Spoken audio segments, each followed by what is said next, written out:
नमस्कार किसान भाइयों, मैं सोम राघव। स्वागत है आपका खेती की जानकारी में। तो आज हम इस वीडियो में बात करने वाले हैं कुछ ऐसी बीमारियों के बारे में जिसका अगर हमारी फसल में प्रकोप आ जाता है तो उसके आने जाने के बाद क्या होता है कि हमें बहुत बड़े लेवल पे हमें नुकसान हो जाता है हमारी फसल को। तो उनमें से एक है आपका पछेती झुलसा, जिसे आप लोग बहुत अच्छे से जानते होंगे, जिसे हम लोग लेट ब्लाइट के नाम से भी जानते हैं। तो होता क्या है कि जब हमारे खेत में पछेती झुलसा लग जाता है तो उस समय हम बहुत ज़्यादा परेशान हो जाते हैं। तो हम दुकान पर जाके बहुत सी दवाइयाँ लेके आते हैं। दुकानदार भी हमें नई नई दवाइयाँ देते हैं पछेती झुलसा के लिए। फिर भी हम इतनी सारी दवा का स्प्रे करने के बाद भी हम पछेती झुलसा का नियंत्रण अच्छे से नहीं कर पाते हैं। तो उस समय हमें क्या होता है कि अच्छे से फंजीसाइड की ज़रूरत होती है, जिसके अंदर इरेडिकेटिव एक्शन हमारा पाया जाए। तो अब इरेडिकेटिव एक्शन क्या होता है ये मैं आपको आगे वीडियो में बताऊंगा।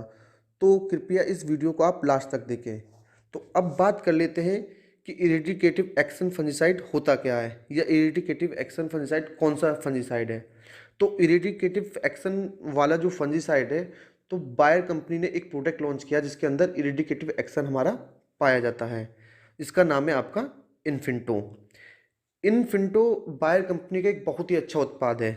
इसकी सबसे खास बात यह है कि अगर हम इसका स्प्रे अगर हम कर देते हैं तो ये क्या है, पत्तियों से आपके जो तना होता है और पूरे पौधे में अच्छे से फैल जाता है। तो अब बात करेंगे कि इसके अंदर हमारा कौन कौन से टेक्निकल पाया जाता है। तो इसके अंदर इन्फिंटो के अंदर दो तरह के टेक्निकल पाए जाते हैं। एक होता है आपका फ्लूपोकोलाइड 5.5% प्लस प्रोम्पोकार्ब हाइड्रोक्लाइड 50.6% एस। तो होता क्या है कि ये एक तरह का आपका जो इन्फिंटो है, एक गाढ़े तरह का वाइट कलर का आपका इसके अंदर लिक्विड भरा होता है, दवाई भरी होती है। तो ये टेक्निकल बहुत ही अच्छा टेक्निकल है। ये टेक्निकल आपको किसी भी कंपनी में देखने को नहीं मिलेगा, सिर्फ बायर कंपनी के पास है। तो अब बात करेंगे जो जो इसके अंदर दो टेक्निकल हैं, इसके मोड ऑफ एक्शन के बारे में कि दोनों टेक्निकल किस तरह से काम करते हैं। तो सबसे पहले बात कर लेते हैं फ्लूपोक्लोराइड 5.56%। ये एक तरह का सिस्टमिक फंजीसाइड है। सिस्टमिक से मतलब आप लोग बहुत अच्छे जानते हैं कि पूरे सिस्टम में अच्छे से फैल जाता है। दूसरा ब्रॉड स्पेक्ट्रम। ब्रॉड स्पेक्ट्रम से मतलब होता है कि ये बहुत बहुत सारी बीमारियों में इसका यूज हम कर सकते हैं। बहुत सारी जो फसल में बीमारी लगती है उसका अच्छे से हम ये कंट्रोल कर लेता है। दूसरा होता है कि इसका आप यूज प्रिवेंटिव के रूप में भी कर सकते हैं। प्रिवेंटिव का रूप मतलब होता है कि रोग आने से पहले भी हम इसका अपना फसल में इसका स्प्रे कर सकते हैं। ये हो गया आपका प्रिवेंटिव। सेकंड, इसके अंदर क्यूरेटिव एक्शन भी पाया जाता है। क्यूरेटिव से मतलब होता है कि जैसे आपकी फसल में पछेती झुलसा लग गया, तो जब हम इसका स्प्रे कर देंगे तो ये जो झुलसा लग चुका है आपके पछेती झुलसा, तो ये उसको भी अच्छे से कवर आपका कर लेगा। और तीसरा होता है आपका कि इरेडिकेटिव एक्शन। इरेडिकेटिव एक्शन और क्यूरेटिव में ज़्यादा अंतर नहीं है।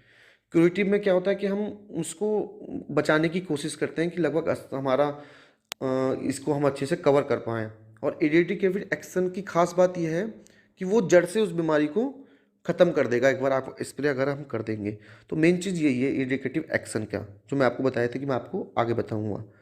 तो अब अगला है कि फ्लूपाक्लोराइड में एक चीज़ और पाई जाती है, ये इसके अंदर ट्रांसलेमिनार एक्शन होता है। अब ट्रांसलेमिनार क्या होता है?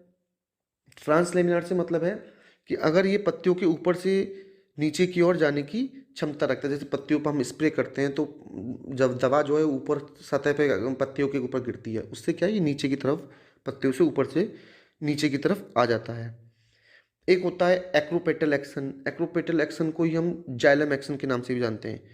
इससे क्या होता है कि ये क्या है, जो हमारी नई पत्तियां जो आती हैं पौधों में, नई कली जो आती हैं, तो उसके अंदर भी दवाई का संचार इजीली हो जाता है। तो नई पत्तियां जो हमारी एकदम सुरक्षित रहती हैं। तो एक्रोपेटल या आपका ये एक्शन इसके अंदर भी पाया जाता है। अब बात कर लेते हैं कि इसके अंदर दूसरा एक वो पाया जाता है, इसकी एक खासियत है। एक होता है आपका anti sporulation activity. Anti sporulation activity क्या होती है कि जो फंगस होते हैं वो दिन अपनी ग्रोथ करते रहते हैं बीजाणुओं के थ्रू। तो ये क्या करता है कि जो फंगस जो ग्रोथ करते हैं बीजाणु के थ्रू, तो ये उनकी बीजाणुओं की ग्रोथ को रोक देता है।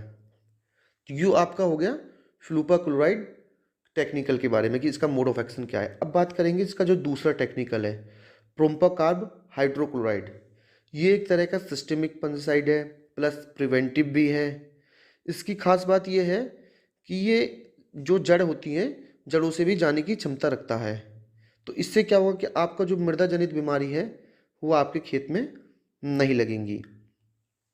अब अगला जो बात है कि अब रेन फास्टनेस के बारे में बात करेंगे हम, रेन फास्टनेस और रेजिडुअल एक्टिविटी के बारे में। रेन फास्ट से मतलब होता है कि जब हम इसका स्प्रे कर दें तो कितनी देर तक अगर वर्षा नहीं होती है तो कब तक ये काम करेगा। तो रेन फास्टनेस इन्फिनिटो का होता है 1 आवर, कि अगर आपने स्प्रे कर दिया 1 आवर तक अगर वर्षा नहीं होती है तो इसका वर्षा का इसके ऊपर कोई फर्क नहीं पड़ेगा। ये हो गया रेन फास्टनेस। तो रेन फास्टनेस इन्फिनिटो का 1 आवर होता है। अगर स्प्रे कर दिया 1 घंटे तक अगर आपके खेत में बारिश नहीं होती है, उसके बाद अगर बारिश होती है तो बारिश का इसके ऊपर कोई फर्क नहीं पड़ेगा, ये वैसे ही अच्छे से काम करेगा। अब बात करेंगे रेजिडुअल एक्टिविटी के बारे में।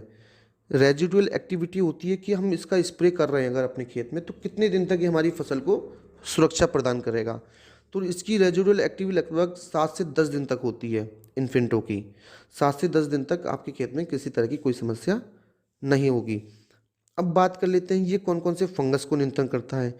मेनली जो आपका ये फंगस है ये आपका पछेती झुलसा को बहुत अच्छे से कंट्रोल करता है, जिसे आप लोग लेट ब्लाइट कहते हैं। तो होता क्या है कि जब आपका पछेती झुलसा आपके खेत में लग जाता है तो आपकी जो पत्तियां हैं वो एकदम काले रंग के आपके धब्बे आपकी पत्ती पे देखने को मिलेंगे। तो आप जब आपके खेत में ये देखने को मिल जाए तो आप समझ लेना कि आपके खेत में पछेती झुलसा लग चुका है। पछेती झुलसा बहुत स्पीड से लगता है। एक उस टाइम लगेगा जैसे उस टाइम जैसे मौसम चेंज हो रहा है, जैसे वर्षा का मौसम हो रहा हो, बारिश हो रही हो, तो उस टाइम इसके चांसेस ज़्यादा रहते हैं पछेती झुलसा के लगने के। तो उस समय हम इस चीज़ को हमें ध्यान रखना चाहिए। तो उस समय हम अपना इन्फिनिटो को बहुत अच्छे से इसका यूज कर सकते हैं, हमें किसी और दवाई पे भटकने की ज़रूरत नहीं है। अब बात कर लेते हैं कि इसके जो कॉम्बिनेशन मतलब कि इन्फिनिटो, जैसे किसान भाई बहुत परेशान रहते हैं कि इन्फिनिटो के साथ हम किसी चीज़ को ना मिलाएं या कौन कौन सी चीज़ मिला सकते हैं।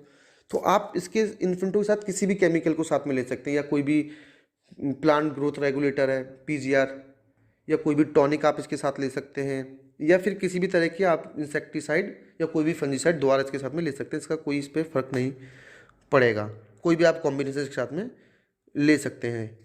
अब बात करेंगे कि इसका डोज क्या होगा या फिर आपका मार्केट में इसका प्राइस क्या है 1 एकड़ के लिए। तो डोज की अगर हम बात करें तो लगभग 600 ml 1 एकड़ के लिए पर्याप्त रहेगा। अब 600 ml आपको लगभग मार्केट में क्या रेट मिलेगा। तो रेट का क्या है ना कि मार्केट के हिसाब से वेरी करते हैं, अलग अलग डिस्ट्रिक्ट में अलग अलग एरिया में आपका रेट डिफरेंट होते हैं। लगभग मैं आपको मोटा मोटा आइडिया दे देता हूँ कि लगभग 1200 से 1300 रुपये के बीच में आपको 1 एकड़ की दवा आपको मिलेगी। अगर आपको ये वीडियो मेरी अच्छी लगी हो तो कृपया इस वीडियो को लाइक करें और मेरे चैनल को सब्सक्राइब करें। मिलते हैं नेक्स्ट वीडियो में।